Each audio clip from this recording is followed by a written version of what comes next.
বিসমিল্লাহির রহমানির রহিম। প্রিয় বিনিয়োগকারী ভাই ও বোনেরা, আসসালামু আলাইকুম। শুভ সন্ধ্যা। আজ 6 নভেম্বর, রোজ বৃহস্পতিবার, অর্থাৎ সপ্তাহের শেষ কার্যদিবস। আমরা আপনাদের সাথে মার্কেট পর্যালোচনা এবং আপনাদের কয়েকটি স্টক নিয়ে সংক্ষিপ্ত পরিসরে কথা বলবো। আশা করি আপনারা সকলেই ধৈর্য সহকারে শুরু থেকে শেষ পর্যন্ত আজকের এই আলোচনাটি শুনবেন। মার্কেট আজকে ডাউনে আমরা দেখেছিলাম, যেটি ডেলো হয়েছিল 4,928 এবং হাই হয়েছিল 4,986। অর্থাৎ ওপেন এবং লো সেখান থেকে যে পার্থক্যটুকু ছিল, সর্বশেষ মার্কেট 18 পয়েন্ট 19 পয়েন্টের মতো ডাউনে এসে মার্কেট ক্লোজ হয়েছে। মার্কেট একসময় অনেক বড় ডাউন ট্রেন্ডে ছিল। শেষ পর্যন্ত আলহামদুলিল্লাহ আমরা মার্কেটের একটা ডাউন ট্রেন্ড বলবো যে শেষের দিকে, অর্থাৎ মার্কেট ঘুরে এসেছে, ডাউন থেকে মার্কেট ঘুরে এসেছে। এখন মার্কেট আপ ট্রেন্ডে যাওয়ার জন্য প্রস্তুত। সেই জায়গাটাতে মার্কেট আজকে আমরা দেখেছি। মার্কেটে আজকে আলোচনার শুরুতে আপনাদেরকে কয়েকটি তথ্য দিয়ে রাখি। সেটি হচ্ছে যে এক্সিম ব্যাংকের সাবেক এমডি যিনি ছিলেন, এমডি ও সিও, তাকে আজকে গ্রেপ্তার করা হয়েছে এবং আপনার যে পুঁজিবাজার ঐক্য পরিষদের আজকে যে সংবাদ সম্মেলন, পুঁজিবাজার ঐক্য পরিষদের এই সংবাদ সম্মেলনটা আমার কাছে ভালো লাগেনি। এক কথায় আপনাদেরকে বলি যে মার্কেট যে আজকে খারাপ হয়েছে ব্যাপারটা এরকম না। মার্কেট বেশ কিছুদিন ধরেই, আমরা যদি 5,400 এই জায়গাটাতেও ধরি, সেখান থেকে মার্কেটের যে ডাউন ট্রেন্ড, এই ডাউন ট্রেন্ডে কিন্তু মার্কেট, আমরা অনেক অ্যানালাইসিস করেছি, অনেক কথা বলেছি, বাট কখনোই কিন্তু পুঁজিবাজার ঐক্য পরিষদের যে বিষয়, সেখানে কোনো সংবাদ সম্মেলন বা কোনো ধরনের কোনো কিছু হয়নি। আজকে যখন মার্কেট ঘুরে গেল বা মার্কেট আভাস দিচ্ছে আপ ট্রেন্ডে যাওয়ার, তখন কিন্তু তারা হঠাৎ করে সংবাদ সম্মেলন করে বসলেন। তো এই জায়গাটা আমার কাছে একটু সন্দেহ লাগে যে আসলে এটা কি তাদের কে আজকে কেন দিল, এতদিন কেন তারা আসেনি। এই জায়গাটা আমার কাছে একটু সন্দেহ লেগেছে। এবং মার্জিন রুলস যেটা, অবশেষে সেটি আজকে কমিশন চূড়ান্ত করেছে। এই ধরনের আবার গেজেট বের হয়েছে। আপনাদের যদি এই ধরনের কোনো কিছুর প্রয়োজন হয়, তারা অবশ্যই আমার সঙ্গে হোয়াটসঅ্যাপে যোগাযোগ করবেন, বিশেষ করে যারা আমার সাথে সংযুক্ত রয়েছেন। আমার কমেন্ট সেকশনে আমার নাম্বার থাকবে। আপনারা যদি পেয়ে থাকেন, সেটা অবশ্যই আপনারা অনেক পেয়ে গিয়েছেন। যদি কেউ পেয়ে না থাকেন, তাহলে সেটি মার্জিন রুলস এর যে চূড়ান্ত করছে কমিশন, সেটি আপনারা আমার কাছ থেকে নিতে পারবেন। এবং মার্কেট পজিটিভ হলেই আমি একটি জিনিস লক্ষ্য করলাম যে মার্কেট পজিটিভ হলেই যেন পজিটিভ নিউজ পাওয়া যায়, আবার নেগেটিভ হলে নেগেটিভ নিউজ পাওয়া যায়, যেটা মানে আগে থেকেই ফিক্সড। আপনার এখন দেখেন যে মার্কেটের যে পজিটিভ একটা নিউজ আসছে, তখনই সবকিছুই পজিটিভ হয়ে গিয়েছে। এবং আজকে দেখেন বায়ার এবং সেলার, আজকে বায়ার এবং সেলারদের প্রায় সেম বাই সেল, যা গত দিনে ছিল হিউজ পরিমাণে চেঞ্জ, আজকে কিন্তু প্রায় সেম অবস্থায় তারা বাই সেল করেছে। তো সবকিছু মিলিয়ে আমার কাছে আগামী রবিবার মার্কেটটাকে পজিটিভ ভাবে দেখব বলে আমরা প্রত্যাশা করছি। তবে সবকিছুর মাঝেও সংখ্যা তো অবশ্যই কাজ করে। আবার শুক্র শনি এই 2 দিন আবার না জানি কোনো এক অজুহাত বা কোনো ঘটনা না ঘটে, যেটি ঘটলে পারে আবার রবিবার আমরা হয়তো আবার খারাপ দেখবো মার্কেটকে। বাট মার্কেটের আমরা ক্যান্ডেলটা একটু পরে দেখব। বাট আমরা সার্বিক দিক দিয়ে আপনাদের কাছে এটুকু বলতে চাই যে মার্কেট পরিস্থিতি সামনে আরো খারাপের যে এটা ছিল, সেটি কেটে গিয়েছে অনেকটা, এখন সামনে মুভ করার সময়। তো দেখা যাক সেই মুভটা আমরা যে প্রত্যাশাটা করছি সেই রকম হয় কিনা। আমি প্রথমবারের মতো যারা আমার চ্যানেলে নতুন তাদেরকে বিনীতভাবে অনুরোধ করব যে অবশ্যই আমার চ্যানেলটি সাবস্ক্রাইব করবেন এবং আপনাদের যদি কোনো স্টক সম্পর্কে জিজ্ঞাসা থাকে সেটি অবশ্যই কমেন্ট সেকশনে লিখে আমাকে জানাবেন এবং যারা আমার সাথে সম্পৃক্ত রয়েছেন বিভিন্নভাবে তাদেরকে অবশ্যই বলবো যে আপনাদের এই মহা অনুভূতা যেটি আমার এই চ্যানেলটাকে আরো সম্প্রসারিত করেছে এবং আপনাদের এই ভালোবাসাটা আমি সবসময় স্মরণ করি। আপনাদের প্রতিও আন্তরিক কৃতজ্ঞতা এবং ভালোবাসা রইল। আমরা সকলেই মিলেমিশে যেন ব্যবসাটা করতে পারি। আমরা এখানে দেখতে পাচ্ছি যে টপ গেনার লিস্টটা সার্বিকভাবে মার্কেট অনেক খারাপ। সেখান থেকে আমার আলোচনা যারা শুনে থাকেন সেইখান থেকে আজকেও দেখেছেন যে কয়েকটি স্টক বেড়ে গিয়েছে, ভালো প্রাইস অ্যাকশন করেছে। যদি প্রথমেই বলতে চাই সিমটেক্সের কথা, এটা আলোচনা করেছি। আমার আলোচনা শুনলে দেখতে পাবেন আজকে হল্টেড হয়েছিল, প্রাইস অ্যাকশন হয়েছে, বাট এখানে মানে আমার কোনো কারিশমেটিক কিছু নাই। এখানে আপনারা বলেছিলেন তাই আমি আলোচনা দিয়েছিলাম।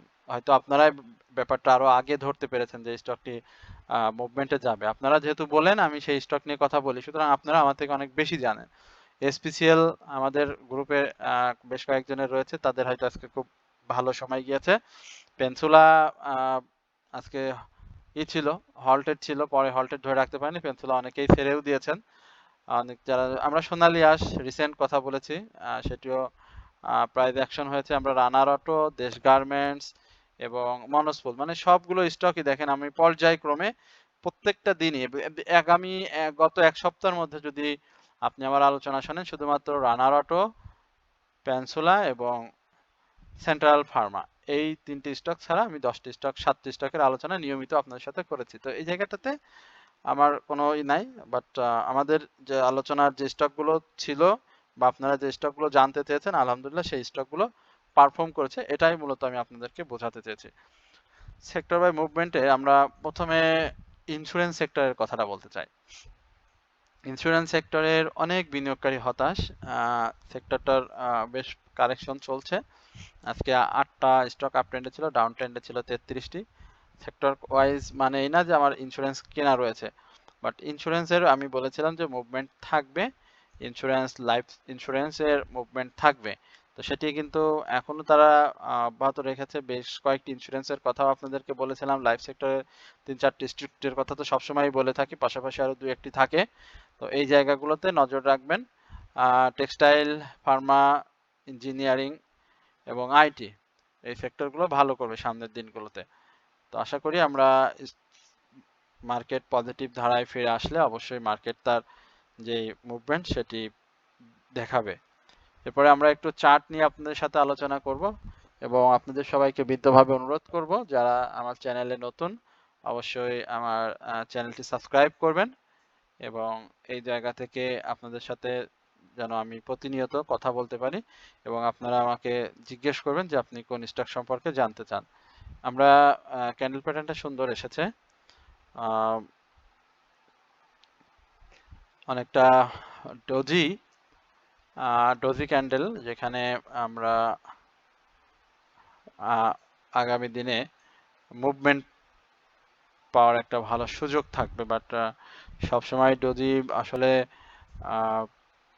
একেবারে সঠিকভাবে যে মুভমেন্টে দিয়ে দেয়, যদিও খুব স্ট্রংলি সে করবে। এখানে আমাদের দেখতে হবে যে মার্কেটের এই জায়গাটাতে সে মুভমেন্টটা করতে পারে কিনা, যেহেতু টার্ন ওভারটা আজকে কম হয়েছে। যদিও গত দিনের টার্ন ওভার ছিল 485 কোটি টাকা, সেখানে আজকে টার্ন ওভার হয়েছে মাত্র 419 কোটি টাকা, অর্থাৎ 66 কোটি টাকা লেনদেন কম হয়েছে। আমরা মার্কেটের যদি এই জায়গাগুলোতে প্রাথমিকভাবে অনেক বাধা পার করতে হবে, মার্কেট অনেক বাধা পার করতে হবে এবং সেই বাধাগুলো ধাপে ধাপে পার করলে মার্কেট একটা শক্তিশালী মুভমেন্ট পেয়ে যাবে।